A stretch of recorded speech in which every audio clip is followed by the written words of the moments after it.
స్వస్థతశాల ఇది నా యేసు నివసించశాల. ఈ ఉదయం దేవుని వాగ్దానం. దేవునికి స్తోత్రములు కలుగునుగాక, దేవునికి మహిమ కలుగునుగాక. సర్వశక్తిమంతుడైనటువంటి దేవాతి దేవుడు దేవుని సన్నిధానంలో చేరినటువంటి మనందరికీ ఒక శ్రేష్టమైనటువంటి చక్కని మాట సెలవిస్తూ ఉన్నాడు. ప్రియులారా, యోహాను సువార్త 3వ అధ్యాయం 16వ వచనాన్ని చదువుకుందాం. దేవుడు లోకమును ఎంతో ప్రేమించెను, కాగా తన అద్వితీయ కుమారునిగా పుట్టిన వాని యందు విశ్వాసముంచు ప్రతివాడును నశింపక నిత్య జీవము పొందునట్లు ఆయనను అనుగ్రహించెను. దేవుడి శ్రేష్టమైన మాటలు దీవించి ఆశీర్వదించునుగాక. సర్వశక్తిమంతుడైనటువంటి దేవాతి దేవుడు లోకమును ప్రేమించానని సెలవిస్తూ ఉన్నాడు. ప్రియుల, సర్వశక్తిమంతుడైనటువంటి దేవాతి దేవుని సన్నిధిలో చేరిన మనకు దేవుడు ఒక చక్కని మాట జ్ఞాపకం చేస్తున్నాడు. ఏంటంటే, ఒక అనాథ యవ్వనుడు ఉన్నాడు. ప్రియులారా, చిన్న వయసులోనే తల్లిదండ్రుల్ని కోల్పోయి తినడానికి తిండి లేక, కట్టుకోవడానికి బట్టలు లేక చాలా వేదన పడుతూ ఉన్నాడు. ప్రియులారా, ఆ వేదనలో ఉండి ఎటు తోచక, ఎవరు భోజనం పెట్టక, ఎవరు బట్టలు ఇవ్వక, ఎవరు కూర్చోడానికి పడుకోవడానికి ఆహ్వానించక చాలా తిప్పలు పడుతూ బ్రతుకుతూ ఉన్నాడు. తల్లి తండ్రి ఇద్దరు చనిపోయారు. అయితే అలాంటి టైంలో ఒక దొంగల ముఠాలో చేరాడంట. ఆ కుమారుడు అనాథే కానీ దొంగతనం చేయాలన్నా, మోసం చేయాలన్నా, ఎవరి సొమ్మైనా దోచుకోవాలన్నా ఇలాంటి పనులంటే చాలా అసహ్యమంట. ప్రియులారా, దొంగతనం చేయడమా, మోసం చేయడమా, ఒకరిని ఇబ్బంది పెట్టడమా అని ఫీల్ అయ్యేవాడంట. కానీ తప్పని పరిస్థితుల్లో కడుపు నిండక ఏమి చేయాలో అర్థం కాక దొంగల ముఠాలో చేరిపోయాడు. చేరిన తర్వాత ఆ దొంగలు ఏం చేశారంట, ఇదిగో పలానా ఇంట్లో మేము దొంగతనానికి వెళ్ళిపోతున్నాం, మేము లోపల దొంగతనం చేస్తుంటాం, నువ్వు బయట కాపలా ఉండాలని ఆ కుమారుని బయట ఉంచారంట. రోడ్డు మీద ఎవరైనా వస్తే మాకు చెప్పమని బయట నిలబెట్టారంట. వీరు లోపలికి వెళ్ళి దొంగతనం చేస్తూ ఉన్నారంట. సడన్గా జరిగినటువంటి కార్యం ఏంటంటే, పక్కింటి ఒక ఆయన బయటకు వచ్చి, ఏ బాబు, ఏం చేస్తున్నావు నాయన ఇక్కడ నువ్వు? ఈ టైం ఇలా రాత్రి 12 అవుతుంది, ఈ టైంలో ఎందుకు రోడ్ల మీద ఉన్నావు? పో, ఇంటికి వెళ్ళి పడుకోపో, పడుకునే టైంలో ఏం చేస్తున్నావు? ఈ టైం ఉండకూడదు నాయన అని చెప్పాడంట. అంటే, ఎక్కడికి వెళ్ళాలయ్యా నేను అన్నాడంట. ఏంటి ఎక్కడికి వెళ్ళాలంటావు? ఇంటికి వెళ్ళి పడుకోనాయన అంటే, ఇల్లు లేదయ్యా నాకు, పడుకోవడానికి ఎవరు నా వారు లేరు, నాకు తల్లిదండ్రులు కూడా లేరు, ఎక్కడికి వెళ్ళాలో తెలియదు, ఎక్కడ పడుకోవాలో తెలియదు, ఏం చేయాలో తెలియదు అన్న. అప్పుడు ఆ పెద్ద ఆయన బాధపడి, అలాగైతే నువ్వేం బాధపడద్దు, నేను ఒక అడ్రస్ చెప్తాను, ఒక ఇంటి అడ్రస్ చెప్తాను, అక్కడికి వెళ్ళు, అక్కడ నీకు సేఫ్టీగా భోజనం పెడతారు, పడుకోవడానికి అన్ని వస్తువులు కల్పిస్తారు అని చెప్పాడంట. అంటే ఈ కుమారుడు సంతోషంతో, అన్నం ఆకలి అవుతూ ఉంది, కడుపులో మంటగా ఉంది, నిద్ర వస్తూ ఉంది, అందులో చలికాలం అంట. ఆ టైంలో చాలా చలిగా ఉన్నదంట. పరిగెత్తుకొని ఆయన చెప్పినటువంటి అడ్రస్కి వెళ్ళిపోవాలని చాలా స్పీడ్గా వెళ్ళిపోతూ ఉన్నాట. అప్పుడు ఈ పెద్ద ఆయన, ఏ తమ్ముడు, కొంచెం ఒక నిమిషం ఆగు, నువ్వు సడన్గా వెళ్ళి నన్ను చేర్చుకోండి అంటే చేర్చుకోరు, దానికి ఒకటి ఏదైనా ఒక లెటర్ ఇవ్వాలి వారికి అని ఆయన ఒక లెటర్ రాసి ఇచ్చాడంట. ఇచ్చి ఆ లెటర్ చదువుకొని అక్కడికి వెళ్ళు అని అంటే, అయ్యే బాబు, నాకు చదువు రాదు, నేను ఎన్నడూ స్కూల్కి కూడా వెళ్ళలేదు అని చెప్పాడంట.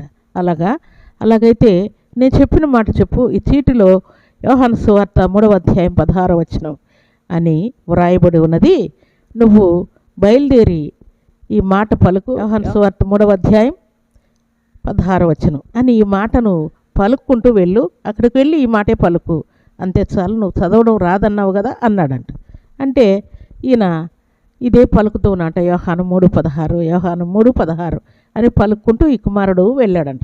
అక్కడికి వెళ్ళగానే ఎవరు పంపించారు, ఎక్కడ, నీ అడ్రస్ ఏంటి అని అంటే, ఆ కుమారుడు యోహాను 3:16 అన్నాడు. ఆయన ఆ లెటర్ చూసుకొని ఆ కుమారుని లోపలికి ఆహ్వానించి శుభ్రంగా భోజనం పెట్టి పడుకోవడానికి పడకిచ్చి అన్ని ఏర్పాట్లు చేశాడంట. ఈయన జీవితంలో ఎన్నడూ నేను ఇంత తృప్తిగా భోజనం చేయలేదు, ఇంత ప్రశాంతంగా పడుకోలేదు, ఎవరు నన్ను ఇంతగా ప్రేమించలేదు, ఎంత మంచి అవకాశం, నిజంగా ఈ మాట చాలా బాగుంది, యోహాను 3:16 చాలా బాగుంది అని తన హృదయంలో అనుకొని పడుకొని ఆ మాటే పలుక్కుంటూ ఉన్నాడు. ఆ నిద్ర టైంలో అనుకున్నాడంట, ఇది చాలా బాగుంది కదా, నిజంగా యోహాను 3:16 అనగానే నాకు భోజనం వచ్చింది, బట్టలు వచ్చింది, పడుకోవడానికి పడకొచ్చింది. కాబట్టి ఇక మీదట నా పేరును తీసి పడేసి నా పేరే యోహాను 3:16 పెట్టుకోవాలి అని తన హృదయంలో అనుకొని డిసైడ్ అయినాంట. ఆయన డిసైడ్ అయిపోయి ఇంకా ఆ రాత్రి అక్కడ పడుకొని బయటకు వచ్చాయంట, రోడ్డు మీదకి వచ్చాయంట. రోడ్డు మీదకి రాగానే సడన్గా యాక్సిడెంట్ అయ్యి ఆ కుమారుడిని హాస్పిటల్కి తీసుకొని వెళ్ళారంట. హాస్పిటల్లో ఆ కుమారునికి విపరీతంగా గాయాలను బట్టి విపరీతమైన జ్వరం వచ్చేసిందట. ఆ జ్వరం వచ్చిన దాన్ని బట్టి ఆ కుమారుడు కలవరిస్తూ ఆ కలవరింతల్లో కూడా ఏమని పలుకుతున్నట్ట, యోహాను 3:16 అని హాస్పిటల్లో పలుకుతూ ఉన్నాడు. హాస్పిటల్లో ఉన్నటువంటి రోగులందరూ కూడా, ఏంటి బాబు ఒక్కడివే మాట్లాడుకుంటున్నావు, ఏం పలుకుతున్నావు, యోహాను 3:16 అంటున్నావు ఏంటి అని అడిగారంట. అంటే ఏమో నా నోటికి ఆ మాటే వస్తూ ఉంది, అందుకని ఇది మంచిదని నేను పలుకుతూ ఉన్నాను అని చెప్పాడంట. అప్పుడు చాలామంది రోగులు ఆ మాట విని ఈ కుమారుడు ఎంత సంతోషంగా యోహాను 3:16 అంటున్నాడని పక్కన ఉన్నటువంటి రోగులు కూడా, హాస్పిటల్లో ఉన్నాడు కదా, పక్కనున్న రోగులు కూడా యోహాను 3:16 అని పలుకుతూ ఉన్నారట. వారు అలాగ పలుకుతూ ఉంటే పరిశుద్ధాత్మ దేవుడు వారికి ఉన్నటువంటి జ్వరాలు, తలనొప్పి, వారికి ఉన్నటువంటి సమస్త రోగాలన్నీ తొలిపోతూ ఉన్నాయంట. ప్రియులారా, దేవుడు పరిశుద్ధాత్మ దేవుడు ఆ కార్యం అక్కడ చేస్తూ ఉన్నాయంట. యోహాను 3:16 అని పిలుస్తూ ఉన్నారంట పక్కనున్న పేషెంట్లు.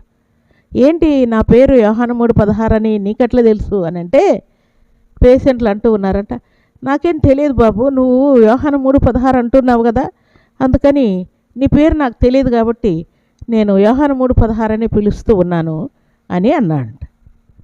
పక్కన పేషెంట్ అన్నాడంట, నిజంగా బాబు యోహాను 3:16 అని పలుకుతూ ఉంటే నాకు కూడా చాలా సంతోషంగా ఉంది, నా ప్రాణం, నా ఆత్మ, దేహాలన్నీ కూడా సంతోషంతో ఊగిపోతూ ఉన్నాయి.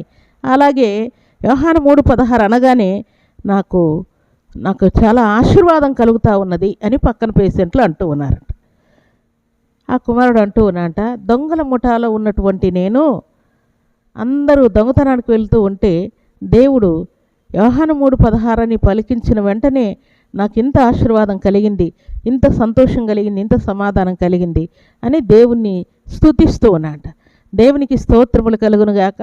ప్రభు సన్నిధిలో చేరిన ప్రభు బిడ్డలమైన మనం ఈ మాట జ్ఞాపకం చేసుకుంటే, నిజంగా దిక్కులేని అనాథ అయినటువంటి దొంగల ముఠాలో చేరినటువంటి ఈ చిన్న కుమారునికి దేవుడు యోహాను 3:16లో ఉన్నటువంటి పరమార్థం ఏంటి అనంటే, దేవుడు లోకమును ఎంతో ప్రేమించాను.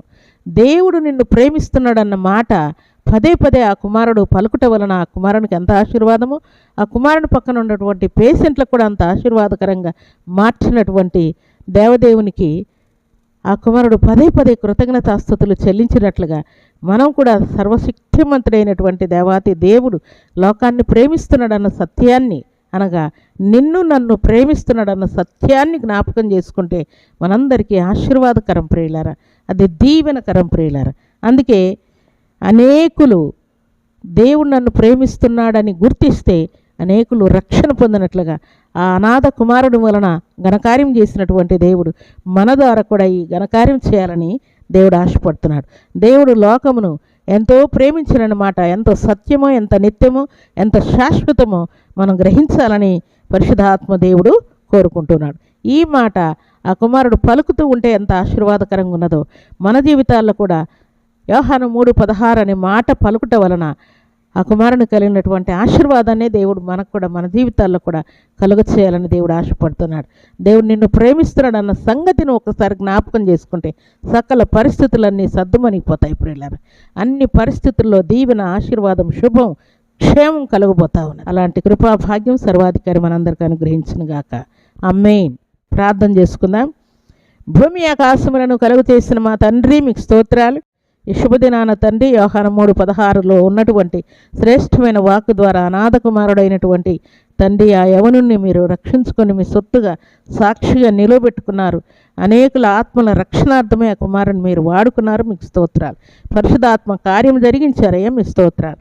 అలాగే మా అందరి జీవితాల్లో కూడా తండ్రి ఘనకార్యం చేయబోతున్నందుకై స్తోత్రాలు.